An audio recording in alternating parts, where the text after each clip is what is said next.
आप लोगों के लिए हम लोग लेके आए हैं एनसीईआरटी चैप्टर 1 से चैप्टर 1 के एक्सरसाइज से क्वेश्चन 1.3।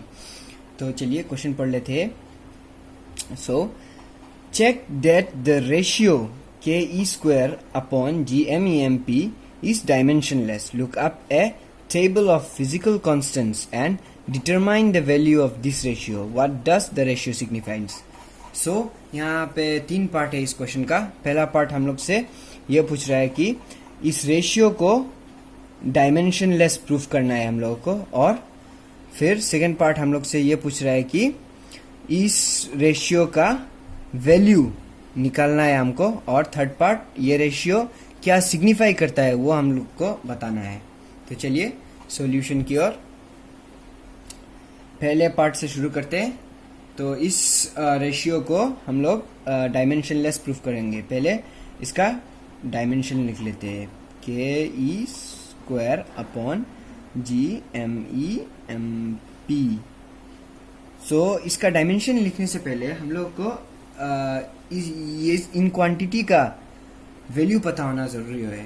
तो चलिए इन क्वांटिटी का वैल्यू लिख लेते हैं एक साइड से। यहाँ पे एक लाइन देके इन क्वांटिटी का वैल्यू लिख लेंगे हम लोग। के चलिए के का वैल्यू क्या है? के हमारा प्रोपोर्शनलिटी ऑफ कूलम्ब्स लॉ है।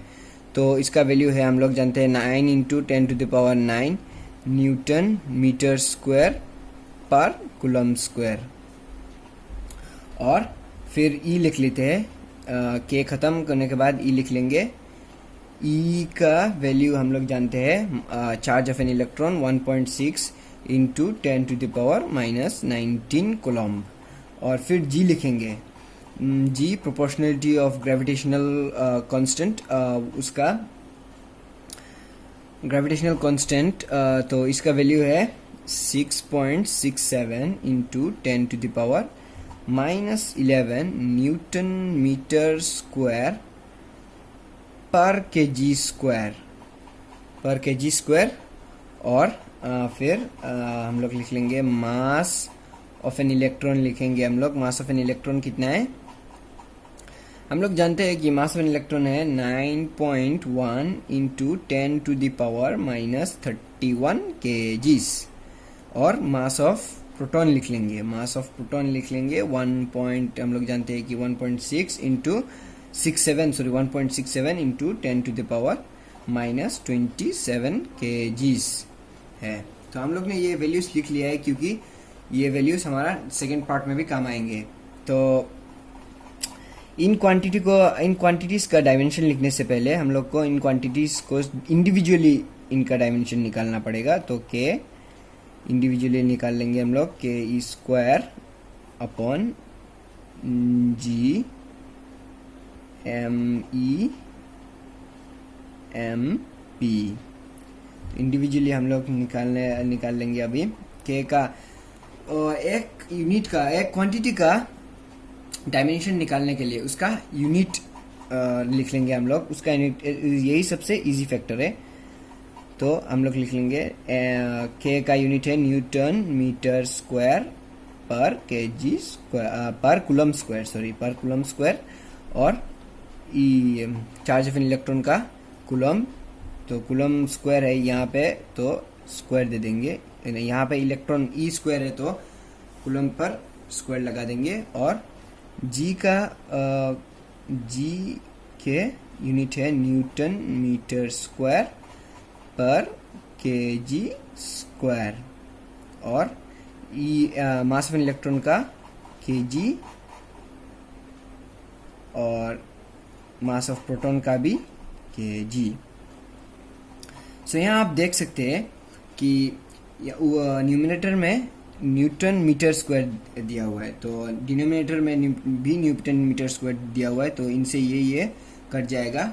फिर देख लेंगे कूलम्ब स्क्वायर। यहाँ पे न्यूमिनेटर में एक साइड में कूलम्ब स्क्वायर है और एक साइड में कूलम्ब टू द पावर -2 है, तो ये दोनों कट जाएगा। और यहाँ पे नीचे देख सकते हैं डिनोमिनेटर में, यहाँ डिनोमिनेटर में देख सकते हैं केजी लिखा हुआ है, केजी टू द पावर -2। और यहाँ पे केजी और ये केजी, इन दोनों, ये तीनों एक साथ कट जाएगा। सो हैंस हम लोग ऐसा लिख सकते हैं, हम लोग ने ये प्रूफ कर दिया है अभी कि K E square upon G M E M P is dimensionless. यहाँ पे 0 हो जाएगा तो ये इज डायमेंशनलेस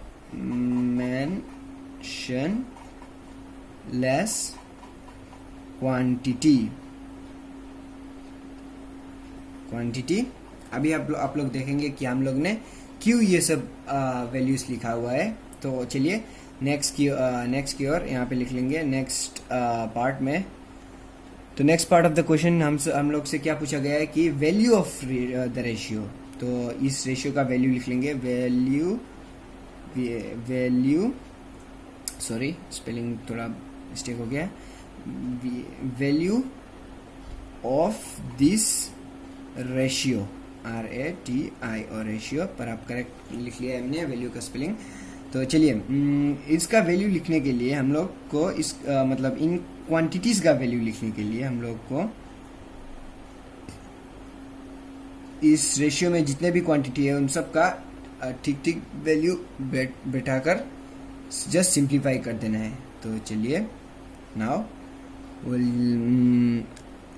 हम लोग इनका वैल्यू बैठाएंगे। तो k का वैल्यू है 9 इंटू 10 टू द पावर 9 और यहाँ पे e स्क्वायर है तो ब्रैकेट लिख लेके हम लोग e का value 1.6 into 10 to the power minus 19 whole square दे देंगे और g का वैल्यू है 6.67 into 10 to the power minus 11 और e का वैल्यू है सॉरी me का वैल्यू मास ऑफ इलेक्ट्रॉन का वैल्यू है 9.1 into 10 to the power minus 31 और मास ऑफ प्रोटॉन का 1.67 into 10 to the power minus 27।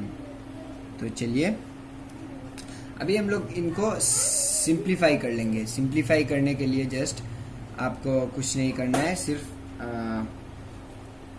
Simplify कर लेंगे। सो आफ्टर सिंप्लीफिकेशन ये कुछ ऐसा दिखेगा।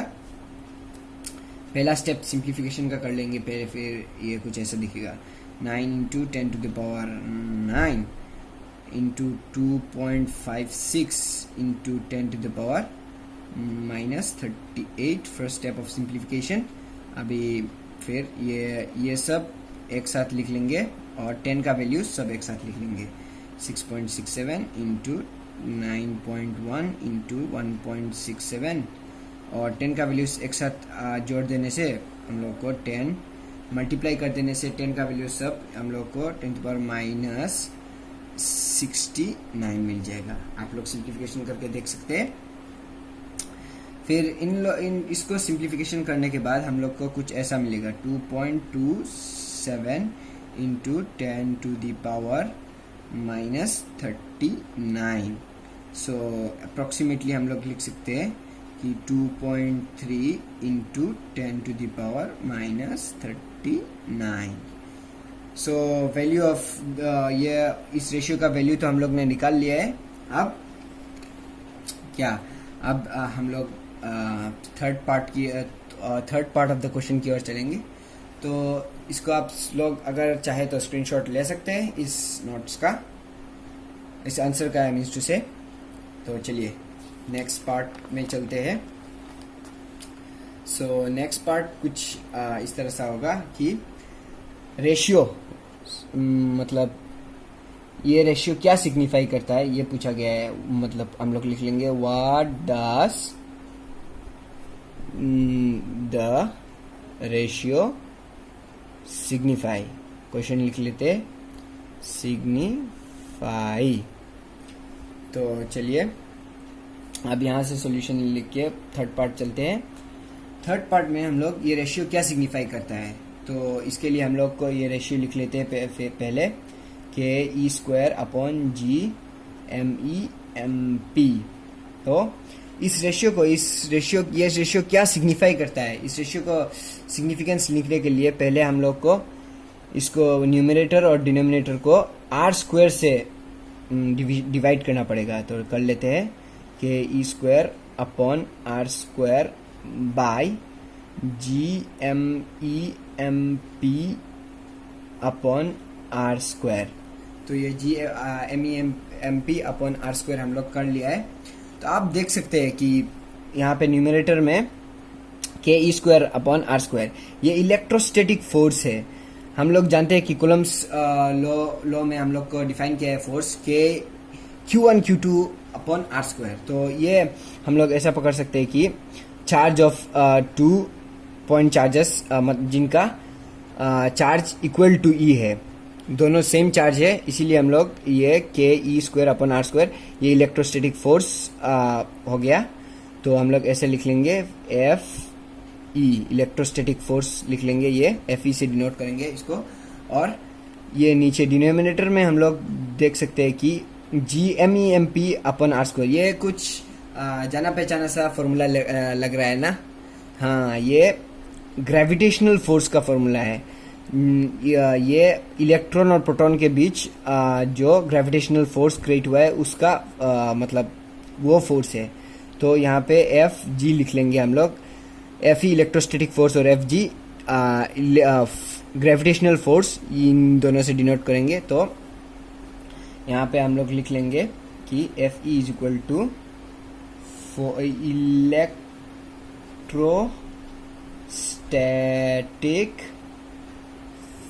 Force between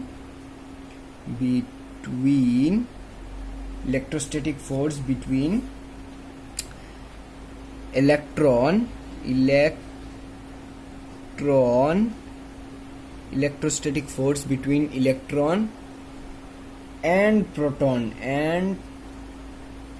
proton at a distance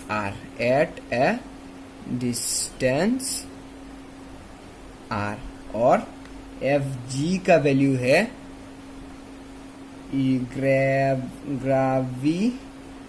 gravitational force between electron and proton at a distance r। सो इसका significance ये है कि ये रेशियो क्या सिग्निफाई करता है, ये रेशियो ये सिग्निफाई करता है कि electrostatic force between electron and proton at a distance r upon gravitational force between electron and proton at a distance r। So आज के लिए इतना ही। आप लोग ये भी स्क्रीनशॉट ले लीजिए। Thank you.